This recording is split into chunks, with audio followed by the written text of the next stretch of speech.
Vamos a los sueños, que tengo muchos sueños que contarte que quiero, y luego pasamos a mi ira y a mis cabreos. Vamos con los sueños. Entonces, los sueños tienen esa cosa de historia y son involuntarios. Entonces, por eso es su gran interés, porque nos muestran lo que el psiquismo inconsciente nuestro opina de lo que nos está pasando en la vida diaria. Es decir, yo tengo un problema en la vida diaria y yo hago lo que yo considere para resolverlo. Pero por la noche el sueño viene y me da una indicación. Y si yo sé leer esas imágenes, que es como volver a aprender un lenguaje que se nos ha olvidado, puedo tener una especie de consejero interior que me asiste, que verifica si lo he hecho bien, que me da estrategias y que también a veces me regula cuando yo me vuelvo muy unilateral. Eso es la función del sueño, la principal. Luego tiene una secundaria que ahora más adelante comento, porque con esto ya tenemos bastante para empezar. ¿Por dónde continuamos? A mí lo que me surge son patrones de sueños. ¿Por qué soñamos las personas con lo mismo? ¿Cómo puede ser? Si cada uno de nosotros tiene vivencias únicas, ¿cómo puede ser que compartamos sueños? Porque compartimos lo inconsciente colectivo. Entonces, Y ahí está la prueba. claro, en lo inconsciente colectivo ocurren muy frecuentemente ciertos patrones. Y además nosotros los entendemos mucho más fácil con una imagen que con palabras. Por ejemplo, imagínate, nos han invitado a esta fiesta en este castillo precioso y entonces luego vamos a casa y yo te digo, Adrià, tío, me he sentido fatal porque la gente no me hablaba y no sé qué, y hay que ver, y es que yo, y te suelto una verborrea enorme. Y tú, pero bueno, ¿y cómo te sientes? Pues es que me he sentido de menos, que no sé qué, y un rollazo, y nunca acaba la conversación. Y sin embargo yo te digo, Adrián, me he sentido el patito feo de la fiesta. Y ya sabes lo que es. O sea, hay territorios comunes en el ser humano. Por eso todos nos hemos caído alguna vez, por eso hay sueños de caída. Todos nos hemos sentido perseguidos alguna vez por algo físico real o a veces por una idea o por eso todos tenemos sueños de persecuciones. Por eso todos hemos soñado, yo qué sé, típicos sueños con casas, que hay muchos sueños con casas. Estoy en una casa y la puerta no cierra, o porque todos vivimos en casas, ¿sabes? Entonces por eso soñamos mucho con agua. El agua sale mucho en los sueños, porque es que estamos hechos de agua. Pero El volar, agua, no hemos volado y soñamos volar, en volar. claro, pero hay un ideario mítico, antiguo, de volar. Porque ¿quién vuela? Quien se eleva a los cielos. Normalmente, ¿por qué? Porque es elevado de pensamiento, porque a nivel simbólico lo mental de siempre ha sido aire. Por eso los espíritus pululan por arriba, porque ya han hecho su trabajo en la tierra y ellos, Claro. ellos ya están lejos, se acercan a lo espiritual. El agua, emoción, ¿no? Claro, por eso el fuego, que decía antes que es purificador y espiritual, lo que hace es que quema lo que está ya gastado en la materia y lo eleva a los cielos. Por eso es un símbolo del espíritu, por eso el Sagrado Corazón de Jesús muchas veces tiene una llamita o se ve una llama encima de algunos santos, cosas de ese estilo. Entonces, claro, es comprender que ese simbolismo colectivo está ahí porque ha sucedido muchas veces. Ahora, lo interesante es lo personal. Venga. Lo interesante son los sueños personales. ¿Que ¿Por qué los distinguimos? Porque aparecen personas conocidas, lugares conocidos para nosotros, o objetos conocidos, o patrones conocidos. Por ejemplo, sueño que estoy en mi instituto de cuando yo tenía 15 años y aparece mi amigo de Madrid, que no estaba conmigo en el instituto, pero que aparece ahí y además tiene la misma edad y empiezan esas incoherencias del sueño. Exacto. ¿No? Que es lo que nos hace que no nos guste el sueño desde la mentalidad racional. Pero ya me está hablando de un recuerdo mío. O sea, que me está diciendo, tú estabas en el instituto, ¿vale? O sea, que estabas todavía, por ejemplo, con tus padres. Imagínate, sueño el año que tengo que hacer selectividad o EBAU o como se llame ahora, porque tú cambias de nombre cada 2 minutos y medio.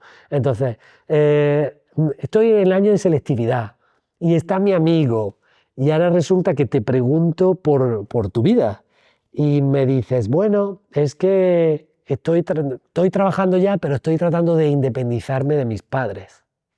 Y en cierto sentido el instituto es eso, porque cuando termina el instituto te vas a la universidad y muchas veces, sobre todo cuando vives en pueblos, vas al pueblo, al instituto, pero ya luego te vas a la ciudad y empiezas una vida más independiente donde de alguna manera todavía cuelgas de tus padres. Es decir, que hay que preguntar al soñante qué es lo que le pasa. Pero nos dice mucho lo que sale en el sueño, porque, y esto es clave, todo en el sueño son partes nuestras. Todo. Entonces, si tú sueñas con alguien de tu familia, esa persona en el sueño representa lo que represente para ti. Por ejemplo, si tú me dices, mi madre es mi parte más querida, pues si sueñas con tu madre es tu parte más querida está haciendo algo en el sueño, ya lo que sea que luego haga. O por ejemplo, sueño con mi coche. ¿Qué es tu coche para ti? Pues normalmente la gente dice libertad, me puedo mover yo solo, o pues me lo regaló mi padre. Pues dependiendo de lo que sea ese coche para ti, te está hablando de una forma o de otra. Por ejemplo, voy conduciendo mi coche. ¿Qué es tu coche para ti? Y me dices, pues mi libertad. Pues es que me voy moviendo por el mundo con libertad. Ya estamos empezando por ahí, el sueño. Claro, aquí lo que me quieres decir es que el símbolo puede ser uno, pero la interpretación distinta. Para mí no es lo mismo si aparece Claro. un río, el agua para mí no es lo mismo que para un nadador o para ti. El sueño, exactamente, el sueño es subjetivo. ¿Qué pasa? Que, por ejemplo, el coche es libertad, genial. El coche es un regalo que me hizo mi padre, pues entonces me estoy moviendo todavía con recursos de mi padre. Pero ahora le pregunto a la persona, ¿qué es el coche para ti? Bueno, no sé, no es nada especial, no tienes coche, no, no sé qué. Imagínate, la persona no tiene ninguna asociación, que es como se llama a eso de saber que es para mí algo. Entonces, si la persona no tiene asociación, entonces nos vamos a lo colectivo. ¿Qué es un coche? Una forma de moverse, autónoma, que no es colectiva, sino personal, que permite que vaya alguien más contigo, que es más segura que una moto o que una bicicleta en el sentido de que tiene una especie de protección acristalada, y ahí podemos indagar y vamos preguntándole a la persona y la persona normalmente hay algo que le resuena de eso. Y entonces ahí te permite ir construyendo el discurso del sueño. Yo te lo comentaba antes y creo que vale la pena mencionarlo. Yo justo esta semana, el lunes pasado, sueño con una compañera de clase que hace 14 años que no veo. Sueño con ella y yo me levanto extrañado. Me levanto extrañado. Porque aparte era un sueño íntimo, no sexual, pero había intimidad, había conexión, pues que éramos muy amigos y algo que nunca habíamos sido. Luego el miércoles, no es nadie famoso ni nada, pero me sale en YouTube una miniatura que ya aparece ahí, en la carátula, de que la habían entrevistado de eso, oye, ¿cuánto dinero tienes? Tal, no sé qué, ¿cuánto dinero? ¿Sabes esas entrevistas que hacen a estudiantes random ahí por la calle? Pues salía ella, digo, hostia. Y ese mismo viernes me encuentro a su padre en el gimnasio después de 20 años sin verlo. Digo, ¿pero qué está ocurriendo? No entiendo nada. Yo no entiendo nada por qué hay este tipo de sincronicidades, por qué si yo hacía mucho tiempo que no pensaba en ella, hacía mucho tiempo que no me venía a la mente, porque ahora de golpe, ¿qué está ocurriendo, no? ¿Será que ella ha pensado en mí? ¿Me ha llegado el mensaje? ¿Será que no tengo ni idea? Porque aparte no es eso que mi amor de infancia nunca me ha parecido atractiva y nunca ha sido nada, no sé, totalmente sí, aleatorio. Tú ten en cuenta que en el inconsciente no hay espacio ni tiempo tal y como lo concebimos nosotros en la conciencia, que nosotros estamos pensando, estamos a tal día, en tal fecha, en tal sitio. Digamos que uno se orienta en la conciencia con espacio y tiempo, pero el inconsciente no se orienta por espacio y tiempo, se orienta por intensidad emocional y asociaciones, que es lo que te decía antes, la intensidad emocional. El día que me dejaron en ridículo en el instituto, asociaciones, una camisa verde. Entonces cada vez que veo una camisa verde, ¡bum!, se levanta el monstruo emocional del ridículo. Eso le encanta al inconsciente, eso es lo que hace su paisaje, ¿vale? Y es lo que separa partes de mí. ¿Qué pasa? En este caso, que pareciera que el inconsciente hace dos cosas.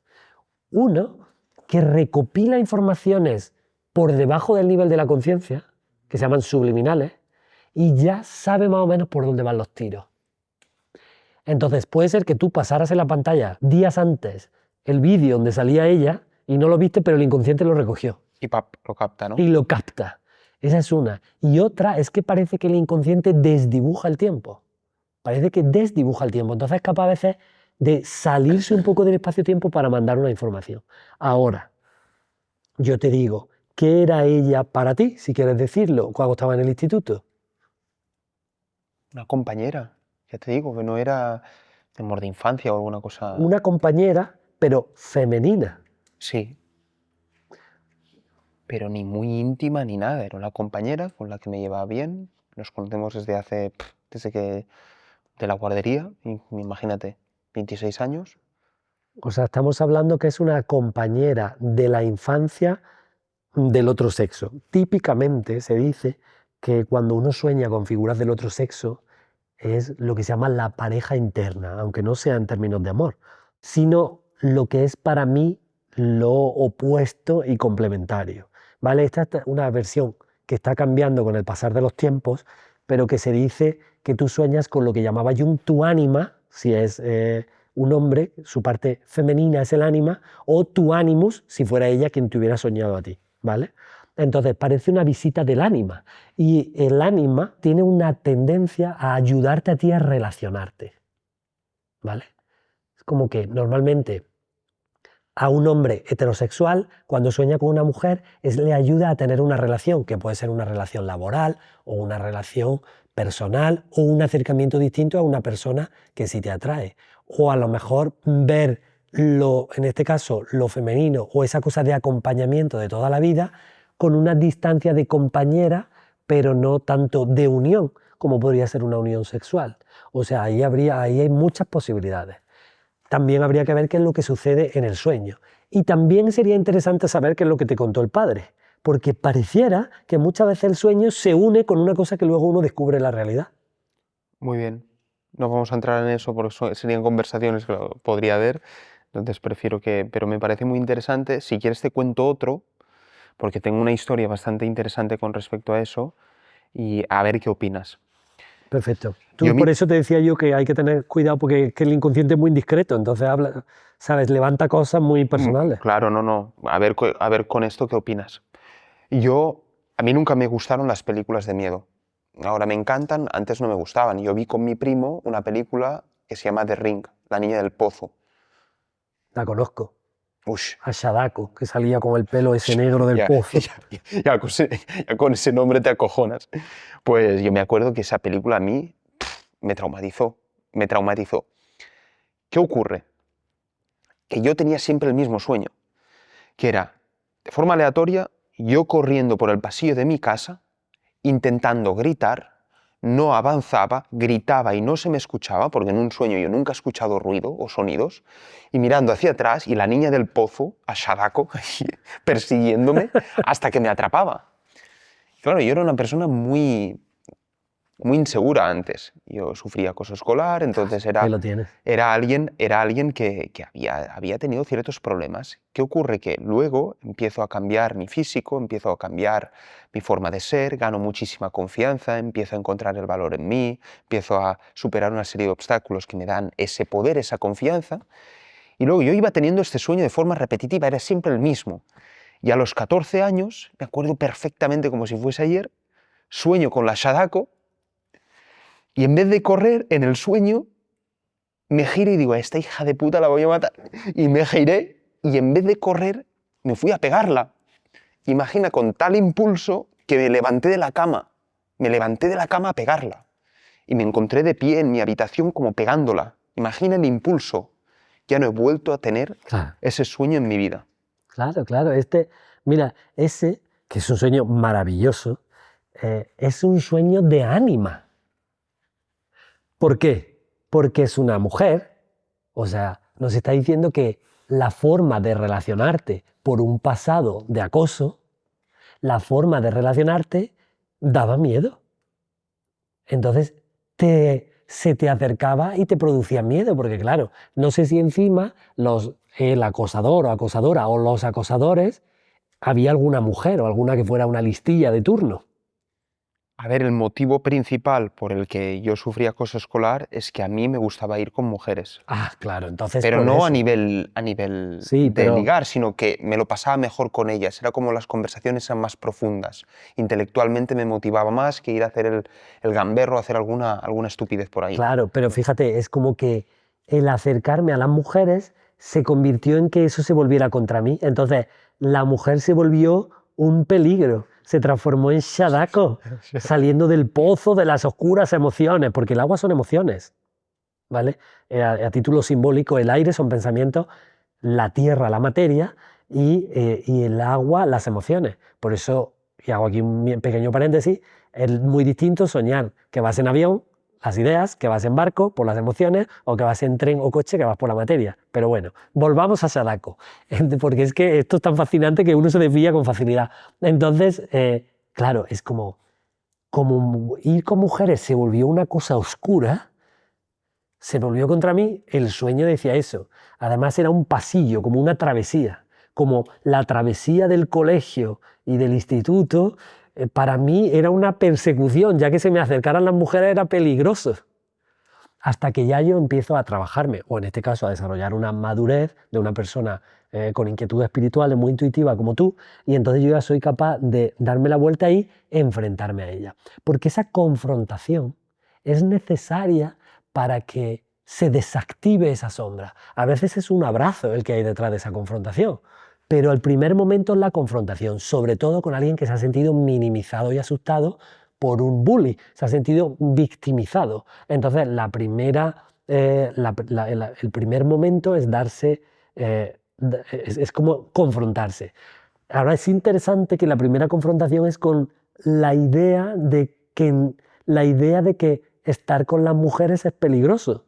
Claro, porque quiero precisar eso. Esto es simbología, es un Claro, es símbolo. símbolo, es A mí símbolo. siempre me han tratado espectacular y de hecho yo creo que soy quien soy y tengo esta complejidad o profundidad o sensibilidad al pensar gracias a estar y pasar tiempo con mujeres. Seguro. Los bullies eran los cabrones de... Claro, pero fíjate cómo es el inconsciente, que él como no es moral y no separa las cosas, él lo une y él lo que recibe es que si a mí me están haciendo daño, se meten conmigo por estar con las mujeres, la mujer es peligrosa. Claro, Ojo con eso, porque claro, puede gobernar una vida emocional, eso. claro. Entonces es muy interesante que esa Sadako, que es, fíjate qué bonito porque nos ha permitido ver lo que yo te decía antes, que es que los cuentos de hadas, porque eso es un cuento de hadas de miedo, pero un cuento de hadas, porque esa es otra. Los cuentos de hadas son bonitos y no dan miedo desde hace 2 telediarios. Antes eran peligrosos. Tú coges los cuentos de los hermanos Grimm, donde hablaba, y vamos, no te imaginas las salvajadas que le hacían a Pinocho, a Cenicienta, no sé qué, porque los niños tenían que aprender rápido de la vida, porque es que de momento te ponían a trabajar. Entonces no es como ahora. Pero bueno, lo que estamos hablando es que ese cuento moderno, que es The Ring, que seguro que reverbera una historia antigua de Japón, ¿eh? Es un sueño colectivo. Y como es un sueño colectivo, tú lo coges como personal porque se asocian algo a tu historia, por eso te creó el trauma. Es como que el inconsciente encontró la forma perfecta de expresar lo que te pasaba ahí, en ese patrón colectivo que es The Ring, el anillo este. Entonces lo coge para mostrarte tu miedo. Y fíjate qué interesante, porque te prepara noche tras noche, te entrena al miedo hasta que le puedes enfrentar. Porque esta es otra teoría, que el sueño es una cámara de aprendizaje también, ¿no? No, es que está demostrado por la neurociencia. Entonces, ya era una teoría intuitiva por parte de los psicoanalistas, pero ahora la neurociencia está demostrando que reajusta y que todo el sistema de aprendizaje está muy, y de los recuerdos se estabiliza mucho con el sueño. Entonces, claro, lo interesante sería saber en qué justo momento de los 14 años, qué pasó en esos días previos para que hubiera la capacidad de levantarse contra ese miedo. Qué barbaridad, qué pasó. Es muy potente eso.